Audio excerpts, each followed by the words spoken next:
আমার লাইফে একটা মানুষ ছিল যার একটা ডিসঅর্ডার আছে, ইন্টারমিটেন্ট এক্সপ্লোসিভ ডিসঅর্ডার। এটা একটা সাইকোলজিক্যাল ডিসঅর্ডার। সেই ক্ষেত্রে মানুষগুলো যখন তখন রেগে যায় অ্যান্ড মারধর, ফিজিক্যালি তোমাকে টর্চার করবে, তোমাকে মেন্টালি টর্চার করবে, তার ভার্বালি অ্যাবিউজ করবে, কোনো কিছু বাদ নেই। তো আমি প্রথমে তো বুঝতে পারিনি, প্রথম প্রথম কাউকেই চেনা যায় না। আর মেয়েরা কিরম হয় জানো তো, একবার যদি মন দিয়ে দেয় কাউকে তখন হুট করে ভাবে না না ও ঠিক হয়ে যাবে। কোমল হৃদয়।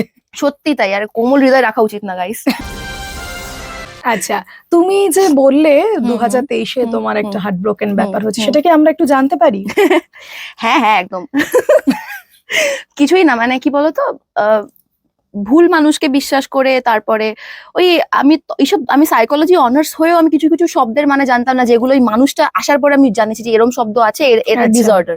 আমার লাইফে একটা মানুষ ছিল যার একটা ডিসঅর্ডার আছে, ইন্টারমিটেন্ট এক্সপ্লোসিভ ডিসঅর্ডার। এটা একটা সাইকোলজিক্যাল ডিসঅর্ডার। সেই ক্ষেত্রে মানুষগুলো যখন তখন রেগে যায় অ্যান্ড মারধর, ফিজিক্যালি তোমাকে টর্চার করবে, তোমাকে মেন্টালি টর্চার করবে, তার ভার্বালি অ্যাবিউজ করবে, কোনো কিছু বাদ নেই। তো আমি প্রথমে তো বুঝতে পারিনি, প্রথম প্রথম কাউকেই চেনা যায় না। আর মেয়েরা কিরম হয় জানো তো, একবার যদি মন দিয়ে দেয় কাউকে তখন হুট করে ভাবে না না ও ঠিক হয়ে যাবে। কোমল হৃদয়।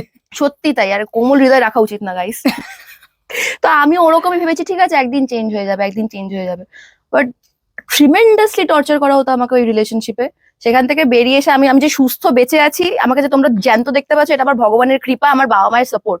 নাহলে আমি যে খারাপ একটা জিনিসের পাল্লায় পড়ে গেছিলাম না, আমার কোনোদিনও হয়তো সে আমাকে, মানে এখন তো যত সব শুনি যে কেটে দিচ্ছে, আমি সিরিয়াসলি বলছি আমার সাথে হতেই পারতো এটা, কারণ সেই মানুষটাই ওরকম। বেড়েছি 2023 সালটা আমার এরকমই চলেছে, মানে এইভাবে আমি হার্ট ব্রোক, আমি বিশ্বাস করে ঠকেছি। মানে সেই মানুষটাই প্রথমে বাড়িতে এসে আমার মা বাবাকে অন্য লোকজনের নামে বলছে যে এইসব ছেলেদের সাথে মেয়েকে পাঠাবেন না।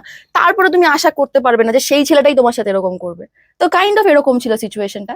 সেখান থেকে আমি বেরিয়ে এসেছি, ব্যাস এটাই অনেক।